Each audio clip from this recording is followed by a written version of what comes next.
வணக்கம் நிவாஸ். நீங்கள் வீடியோ என்னென்னா, நம்ம தனுஷ் நடிச்ச விக்னேஷ் ராஜா இயக்கத்தில் ஒரு படம் ரிலீஸ் ஆகிருக்கு. இப்போ நான் ஏப்ரல் 30 ரிலீஸ் ஆச்சு. பேர் வந்து பார்த்தீங்கன்னா கரை. இந்த படம் என்ன மூவி வீடியோ இப்போ நம்ம பார்க்க போகிறோம். நான் ஓப்பனாக சொன்னால் ஒன்று சொல்லிட்டேன். இந்த படம் நான் வந்து ட்ரைலர் பார்க்கல. பாட்டு ஒரே ஒரு கண்ணாமா ஒரு பாட்டு இருக்குது. அந்த பாட்டு நான் ஸ்பாட்டிஃபைல கேட்டேன், அதுதான். மற்றபடி இந்த படத்தை நான் ட்ரைலரே சுத்தமாக பார்க்கல. ஏன்னா யூத்து படமே நான் ட்ரைலர் பார்த்து எதுவுமே கேட்காம போனேன் அப்படின்னா பார்த்துலாம் கேட்டேன் நான். ஸோ அதே தான் இந்த கதை பார்த்துக்கோம். நான் இந்த பத்து ட்ரைலர் எனக்கு பார்க்கல. நான் நீங்கள் தான் போய் பார்த்து சொன்ன மாதிரி ஷோ. ஸோ வட்டாச்சத்தில் பார்த்து வரேன். படம் எப்படின்னு கேட்டிங்கன்னா சொல்கிறேன் நான். வாங்க நம்ம ரிவ்யூ போகலாம். ஸோ கதை வந்து பார்த்திங்கன்னா, கே சவிக்குமார் வந்து இறந்து போயிடுறாரு. அந்த இடத்துல வந்து அது சொட்டு அதான் நம்ம கழனிலாம் இருக்குல்ல, அந்த கழனி அவர் சொந்த கழனி. அவங்க வந்து லோன் காட்டினா தான் அவரோட பணத்தை புடைக்க முடியும் அப்படின்னால ஸோ தனுஷ் வந்து திருட போகிறாரு. கே சவிக்குமாரை பணத்தை போகணும். மற்றவங்க விவசாயிகள் எல்லாருக்குனுக்காக தனுஷ் என்ன பண்ணுறாருன்னா, இந்த வில்லேஜுடைய பேங்க்கில் வந்து கொலாடிக்கிறார் பேங்க்கில்.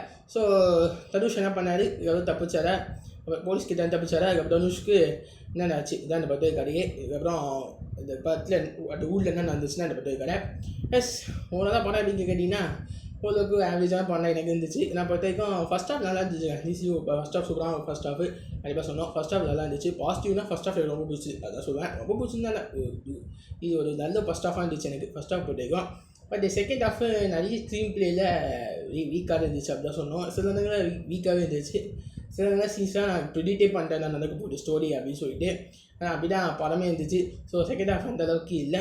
ஆக்டிங் பொறுத்தவரைக்கும் மதுபீரா பைஜு நான் வந்து டியூட்டில் வந்து ஒரு நடிப்பு அந்தளவுக்கு சுத்தமாக எனக்கு இம்பாக்ட் கிரியேட் பண்ணலை. அப்படி நான் கரெக்டாக ஒரு சூப்பராக பர்ஃபார்மன்ஸ் கொடுத்துருக்கேன். தனுஷ் அசோஷியல் பர்ஃபார்மன்ஸ் தான் அப்பும் அடிச்சிட்டார் அப்படின்னு சொன்னோம். அப்புறம் யூத்தில் நச்சுன்னு ஸ்டோரேஜ் அவருக்கு என்ன நல்லா பர்ஃபார்ம் பண்ணியிருக்காரு. சூப்பரான ஒரு போலீஸ் கேரக்டர் இருக்குது. அவர் குத்தரோட சாமியாக பண்ணிட்டார் அப்படின்னு சொன்னோம். சவிக்கிரமான ஒரு குத்தரோட பக்கம் பண்ணிட்டாங்க. மீதி எல்லாமே அவங்க குத்தரோட பக்கம் பண்ணிட்டாங்க. கருணாஸ் நல்லா பர்ஃபார்மன்ஸ் கொடுத்துருக்காரு அப்படின்னு சொன்னோம். ஸோ அவங்க ரோல் பக்கம் பண்ணிட்டாங்க. தனுஷ் சூப்பரான பர்ஃபார்மன்ஸ் கொடுத்தாரு. அவுட் ஸ்டாண்டிங் அகைன் அப்படின்னு சொல்கிறேன் நான். ஸோ ஓகே, அதாவது பர்ஃபார்மன்ஸு அண்டு சினிமோட்டோகிராஃபி சூப்பராக இருந்துச்சு. குறிப்பாக வில்லேஜில் இந்த ஸ்டோரி ஒரு டிஃப்ரெண்ட் என்ன தெரியுமாங்க, ஒரு டிஃப்ரெண்ட் சொல்லட்டுமா. எப்பவுமே நிறைய படம்லாம் பார்த்துருப்பீங்க. இந்த சருங்க வெயிட்டே பண்ணலாம் சிட்டியில் வந்து கொள்ளடிக்கிற பார்ப்பாங்க, பேங்க்கில் கொள்ளடிப்பாங்க. பட் இதில் வந்து பார்த்திங்கன்னா வில்லேஜ் பேங்க்கில் வந்து கொள்ளடிக்கிற மாதிரி காட்டிருக்காங்க. ஸோ டிஃப்ரெண்ட் இதுதான். இவன் சேம் ஸ்டோரி தான். ஆனால் இது நான் டில்லாலாங்கிரி படம் பார்த்துருக்கேன், இது ஜெயம் ரவி படம். அந்த படத்தில் கிளைமேக்ஸில் வந்து குழந்தைகள் மாதிரி கை காலெலாம் சரியாமல் ஆப்ரேஷன் பண்ணுவது ஜெயம் ரவி பத்து திருவார். அதே தான் இந்த கதை பாட்டிலையும் விவசாயிகள் கஷ்டப்படுறாங்க. தனுஷ் வந்து என்ன சொல்யூஷன் என்ன தூரி தான் காசு தூரி தான் இவங்களை காப்பாற்றணும் அப்படின்னு தான் இந்த கதையில் சொல்லியிருக்காங்க. ஸோ இதுதான் அவ்வளோ சொல்லுவேன் நான். ஸோ டிஃப்ரெண்ட் இதுதான்.